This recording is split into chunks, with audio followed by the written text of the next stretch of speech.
आचार्य चाणक्य कहते हैं, घर के भीतर छिपा शत्रु किसी भी बाहरी दुश्मन से अधिक विनाशकारी होता है। यदि आज आपके जीवन में कोई ऐसा व्यक्ति है जो रोज आपको मानसिक रूप से कमजोर कर रहा है, आपका अपमान कर रहा है, आपके आत्मविश्वास को धीरे धीरे खत्म कर रहा है, तो इस संदेश को अंत तक अवश्य समझिए।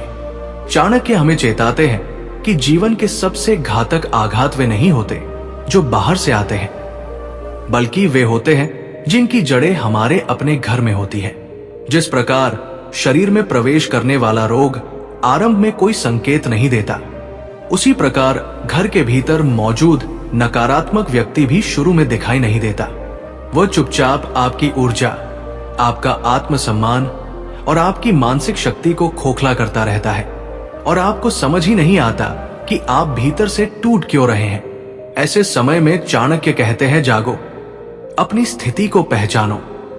जो व्यक्ति बार बार आपको छोटा महसूस कराता है, आपकी क्षमता पर सवाल उठाता है, आपकी उपलब्धियों को हल्का बताता है, वो आपका शुभ चिंतक नहीं है। वो ऐसा शत्रु है जिसका प्रहार तलवार से नहीं, मन पर होता है, और यही सबसे खतरनाक वार होता है। क्या आपने कभी ध्यान दिया है कि सबसे गहरा विश्वासघात अक्सर बाहर से नहीं, बल्कि अपने ही आंगन से होता है? बाहरी शत्रु की नीयत स्पष्ट होती है, उसका व्यवहार खुला होता है, लेकिन घर का शत्रु अपनापन ओढ़े रहता है, मुस्कान के पीछे जहर छुपाए। वो धीरे धीरे आपकी जड़ों को कमजोर करता है, बिना शोर किए। बाहरी दुश्मन अचानक हमला करता है, पर घर का दुश्मन मुस्कुराकर वार करता है। बाहर वाला कठोर शब्दों में बोलता है, लेकिन भीतर वाला मीठी बातों में जहर घोलता है। वो आपके साथ बैठता है, आपके दुख सुख का गवाह बनता है, लेकिन भीतर ही भीतर ईर्ष्या, द्वेष और जलन पालता रहता है। वो कभी आपके सपनों को अव्यावहारिक कहता है, कभी आपकी मेहनत को बेकार बताता है, कभी आपकी सफलता देखकर चुप हो जाता है। धीरे धीरे वो आपके मन में संदेह, डर और निराशा के बीज बो देता है, और आप खुद नहीं समझ पाते कि आपका आत्मबल क्यों घटता जा रहा है। चाणक्य कहते हैं, हर मुस्कुराता चेहरा सच्चा नहीं होता।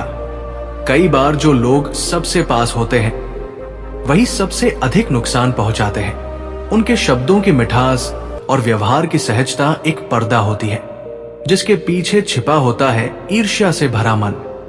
जब शत्रु अपने ही घर का हो, तब युद्ध हथियारों से नहीं, बुद्धि और नीति से लड़ा जाता है, क्योंकि वो शत्रु शरीर पर नहीं, मन पर वार करता है। उसकी लड़ाई मानसिक होती है, इसलिए उत्तर भी मानसिक ही होना चाहिए। ये शत्रु कोई अजनबी नहीं होता, वो रिश्तेदार हो सकता है, मित्र हो सकता है, कभी भाई बहन के रूप में और कभी माता पिता के रूप में भी। जीवन का सबसे बड़ा भ्रम यही है कि हर रिश्ता शुभ होता है। चाणक्य कहते हैं, रिश्ते नाम से नहीं, व्यवहार से पहचाने जाते हैं।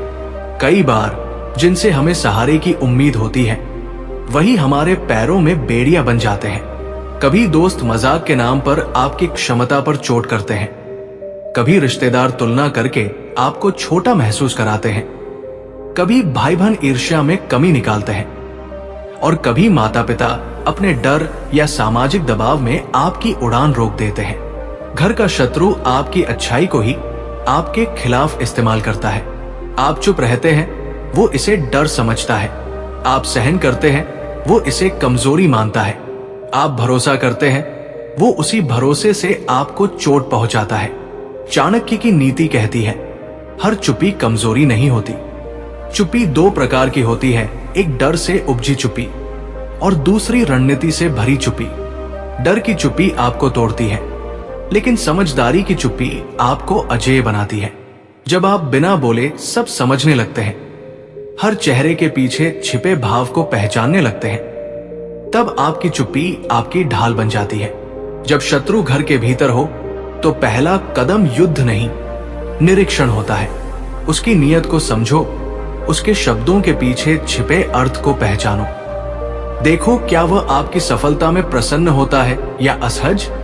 क्या वह संकट में साथ देता है या ताने मारता है? यहीं से आपकी असली जागरूकता शुरू होती है। क्या वह आपके निर्णयों को समझता है या हमेशा उन्हें नीचा दिखाता है? क्या उसकी बातों में नकारात्मकता अधिक होती है? क्या वह दूसरों के सामने आपको छोटा करता है?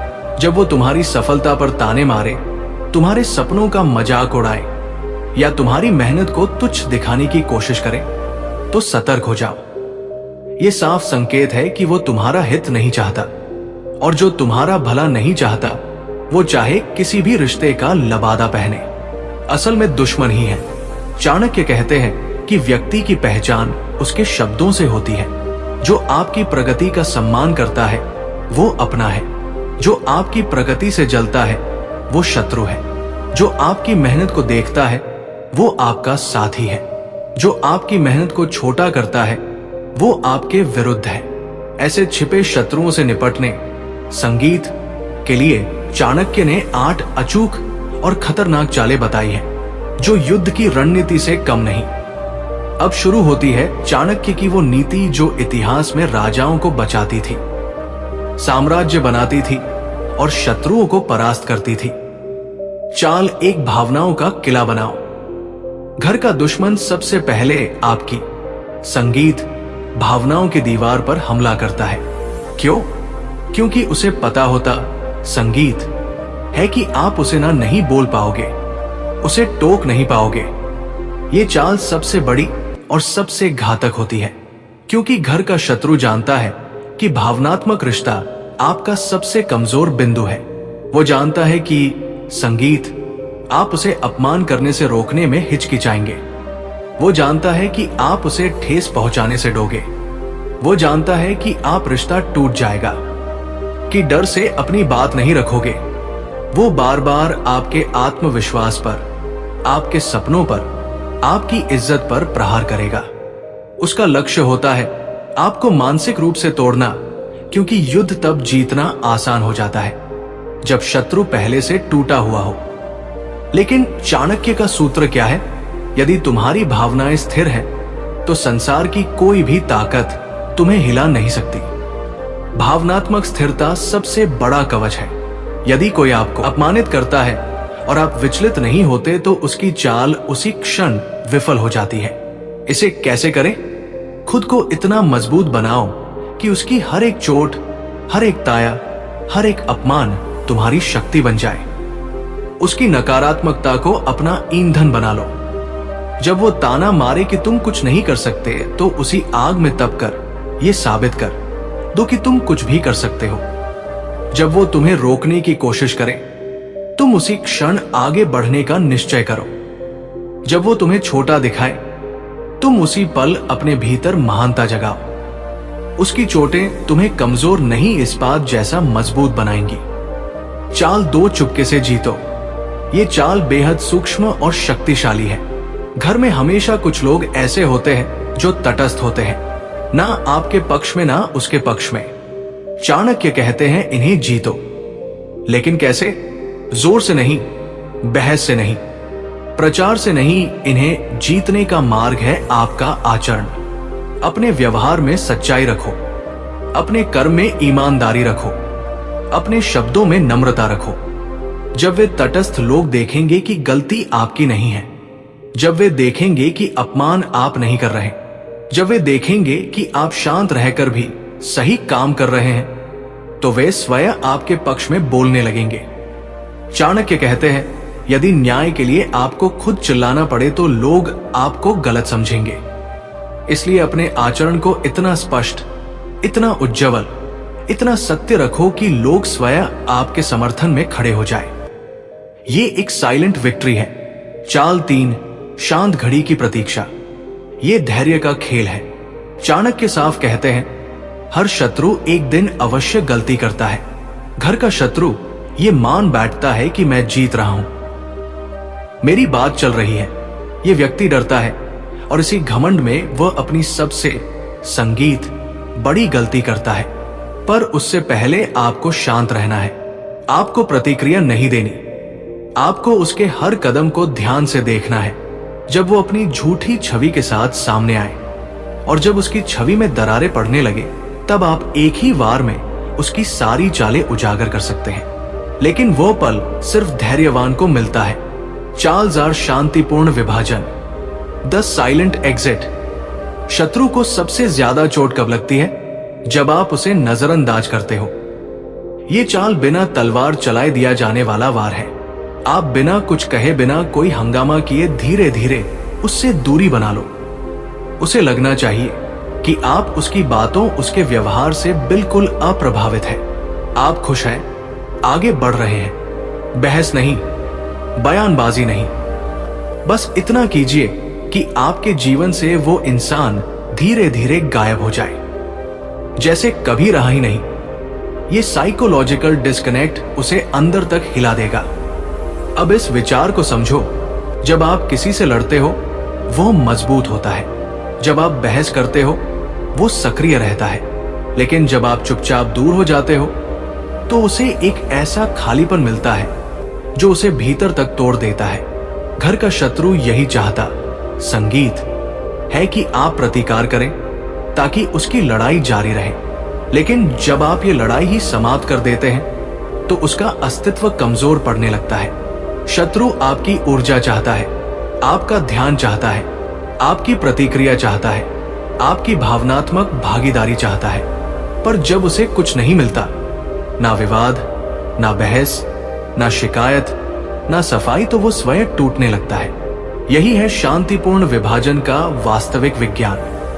कई बार आप किसी इंसान से बोलकर दूर नहीं होते, बल्कि अपने मन और व्यवहार से अलग हो जाते हैं।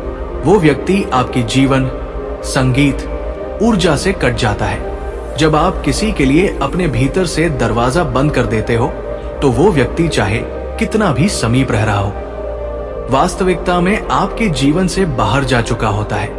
यही वार सबसे गहरा होता है, बिना आवाज के, बिना लड़ाई के, बिना रक्त के। ये आत्मरक्षा का अद्भुत तरीका है। टिल 5 उल्टा बूमरैंग, द रिवर्स ट्रैप। ये चाणक्य की सबसे बुद्धिमानी भरी चालों में से एक है।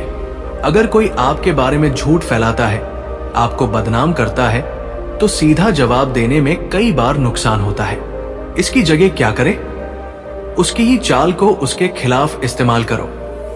उदाहरण, अगर कोई कहता है कि आप बहुत अहंकारी हैं, तो लोगों के सामने इतनी विनम्रता और नम्रता दिखाऊं कि वो इंसान खुद ही, संगीत, झूठा नजर आने लगे। उसके झूठ को आपके कर्म खुद ब खुद बेनकाब कर देंगे। आपको कुछ बोलने की जरूरत नहीं पड़ेगी। ये बिना लड़ी जीती गई लड़ाई है। अब इसे गहराई से समझो। जब कोई आपकी छवि खराब करने की कोशिश करता है तो उसका उद्देश्य केवल एक होता है, आपको उकसाना। क्योंकि जैसे ही आप उकसते हो, आप गुस्सा करते हो, आप प्रतिकार करते हो, उसी क्षण उनकी कहानी सच लगने लगती है। पर जब आप शांत रहते हो और आपकी विनम्रता और भी बढ़ जाती है, तब दुनिया दो चीजें साफ देखती है। आपका चरित्र चमकता है, उसका झूठ सड़ता है। झूठ पर विजय तलवार से नहीं, चरित्र से होती है। यदि कोई आपको कठोर कहे, आपका व्यवहार कोमल बना दो। यदि कोई आपको घमंडी कहे, आपका स्वभाव विनय बना दो। यदि कोई आपको असफल कहे, आप अपनी मेहनत और मजबूत बना दो। बाजार में चिल्लाकर झूठ फैलाने वाला व्यक्ति अंततः उसी झूठ के बोझ से दब जाता है, और सत्य बोलने वाला व्यक्ति अंततः सम्मान के सिंहासन पर बैठता है। यही उल्टा बुमराइंग है। शत्रु अपनी ही चाल में गिरता है। चाल 6 निरंतर उन्नति डॉट। ये सबसे जरूरी चाल है। घर के दुश्मन की सबसे बड़ी इच्छा होती है कि आप रुक जाए, आप डर जाए, थक जाए, हार मान ले। वो ताने इसलिए मारता है ताकि आपका ध्यान आपके लक्ष्य से भटक, संगीत, जाए। चाणक्य का आदेश है, रुकना नहीं है। चुपचाप अपना काम करते रहो, चुपचाप अपनी मेहनत करते रहो, चुपचाप अपना साम्राज्य बनाते रहो। आपकी सफलता, आपकी तरक्की उस दुश्मन के लिए सबसे बड़ा जवाब है। अब इसे विस्तार से देखिए। घर का शत्रु आपको रोकने के लिए 3 हथियार इस्तेमाल करता है: ताने, अपमान, निराशा फैलाने वाले शब्द, क्योंकि उसे डर इस बात का, संगीत, नहीं कि आप अभी कहां हो, उसे डर इस बात का है कि आप कहां पहुंच सकते हो। इसलिए वो आपके भीतर ये भावना जगाता है कि तुम कुछ नहीं कर सकते, तुम्हारा कोई भविष्य नहीं, तुमसे नहीं होगा। लेकिन याद रखो, हर महान व्यक्ति की सफलता की सबसे पहली सीढ़ी यही ताने होते हैं जो आपको रोकने के लिए बोले जाते हैं। वही ताने अच्छे लोगों के लिए ईंधन बन जाते हैं। चाणक्य कहते हैं, शांत व्यक्ति सबसे बड़ी क्रांति करता है जब आप बिना शोर किए अपने लक्ष्य पर चलते रहते हो। दुनिया आपकी मेहनत को रोक नहीं सकती, और वो शत्रु जो बार बार आपको गिरते देखना संगीत चाहता है, वही आपकी चढ़ती हुई सफलता में अपना दर्पण देखता है। एक टूटा हुआ दर्पण जिसमें उसकी हीन भावना झलकती है। चाल 7 अंतिम और सबसे घातक चाल। भूल जाओ, माफ मत करो। भाइयों और बहनों, ये सबसे कठोर लेकिन सबसे जरूरी सबक है। माफी उनके लिए है जो पश्चाताप करते हैं, जो अपनी गलती स्वीकार करते हैं। लेकिन जो इंसान बार बार जानबूझकर आपको नीचा दिखाने का प्रयास करता है, उसके लिए माफी का शब्द व्यर्थ है। यहां गहरी बात है। माफी एक उपहार है, और यह उपहार केवल उसी को दिया जा सकता है जो उसे पाने योग्य हो। पर जो व्यक्ति बार बार आपको तोड़ता है, आपके आत्मविश्वास को चोट पहुंचाता है, आपकी आत्मा को थकाता है, वो माफी नहीं बल्कि दूरी का अधिकारी है। ऐसे इंसान को माफ करना अपनी आत्मा को जहर देना है। चाणक्य कहते हैं, उसे भूल जाओ, उसके नाम को, उसकी यादों को, उसके दिए गए दर्द को अपने दिल और दिमाग से पूरी तरह मिटा दो, जैसे वो कभी अस्तित्व में था ही नहीं। एक भूत की तरह जिसे आपने विदा कर दिया। एक इंसान के लिए इससे बड़ी हार कुछ नहीं हो सकती कि उसे पूरी तरह भुला दिया जाए। ये उसकी सबसे बड़ी पराजय है। मौन सबसे शक्तिशाली हथियार जो दुश्मन को हिला दे, आपके सामने आकर आपको मानसिक रूप से तोड़ने की कोशिश करता है, आपके आत्मविश्वास को चकनाचूर करने की साजिश रचता है, या आपके मन को भटकाने के लिए शब्दों के तीर चलाता है, तब आपका सबसे बड़ा हथियार है मौन। अब चलो मौन की पूरी शक्ति को समझते हैं। मौन कमजोरी नहीं है, मौन पलायन नहीं है, मौन डर नहीं है। मौन वो दृढ़ता है जो बिना शब्दों के अपनी शक्ति दिखाती है। ये वो चुप्पी नहीं जो डर या कमजोरी दिखाती है। ये वो मौन है जो एक तूफान से पहले की शांति की तरह होता है, गहरा, रहस्यमयी और ताकतवर। ये वो हथियार है जो बिना एक शब्द बोले सामने वाले की हर चाल को नाकाम कर देता है। मौन वही कर सकता है जो तलवार नहीं कर सकती। ये व्यक्ति के भीतर की सच्चाई को उजागर कर देता है। ... मौन की ताकत। मौन सिर्फ चुप रहना नहीं है, ये एक कला है, एक रणनीति है जो आपको मानसिक रूप से अग्नि बनाती है। जब कोई आपको उकसाने की कोशिश करता है तो वो यही चाहता है कि आप अपना संतुलन खो दें, आप भावनाओं में संगीत बह जाए, आप प्रतिक्रिया दें। लेकिन जब आप चुप रहते हैं, आप उसकी रणनीति को उसी क्षण नष्ट कर देते हैं। आपकी खामोशी उसे भटका देती है। वो सोचता है कि क्या मेरी बात असर नहीं कर रही? क्या ये व्यक्ति मेरी चाल समझ गया? क्यों ये कुछ बोल नहीं रहा? ये भ्रम, ये स्थिरता, ये अनिश्चितता उसे भीतर से संगीत तोड़ देती है। भ्रम का जाल आपकी चुप्पी सामने वाले के लिए एक भूल भुलैया बन जाती है। वो सोचता है कि आप टूट रहे हैं, पर असल में वो स्वयं फूट रहा होता है। वो अपनी चालें और तेज करता है, और यही उसकी सबसे बड़ी भूल है, क्योंकि वो जितनी चालें चलेगा उतनी ही जल्दी उसकी असली मंशा दुनिया के सामने आएगी। आपकी चुप्पी उसे खुद को उजागर करने पर मजबूर कर देती है। मानसिक शक्ति का आधार मौन केवल शत्रु को हराने का हथियार नहीं, बल्कि अपनी मानसिक शक्ति को बचाने का उपाय भी है। जब आप विवाद में नहीं पड़ते, आप अपनी ऊर्जा बचाते हो। जब आप प्रतिकार नहीं करते, आप अपनी शांति की रक्षा करते हो। जब आप अपनी भावनाओं को काबू में रखते हो, आप अपने लक्ष्य के और निकट हो जाते हो। ये मौन आपको हर दिशा से शक्तिशाली बनाता है। चाणक्य की सीख आचार्य चाणक्य ने कहा था, शब्दों से अधिक शक्तिशाली है वो मौन जो सामने वाले को उसकी सच्चाई दिखा दे। मौन आपको विजय दिलाता है बिना युद्ध के। मौन आपके चरित्र की गहराई दिखाता है बिना आपके बोले। मौन आपके शत्रु को तोड़ देता है बिना उसे छुए। कैसे अपनाएं इस मौन को? सजग रहें, अपनी भावनाओं पर काबू रखें, अपने लक्ष्य पर ध्यान दें, परिस्थिति का विश्लेषण करें, सही समय पर सही चाल चलें। भाइयों और बहनों, जो बात दिल को लगी हो उस चैनल को अपने परिवार की तरह जोड़ लो। सब्सक्राइब का बटन दबा दो ताकि हर ज्ञान की अग्नि सबसे पहले आपके घर पहुंचे।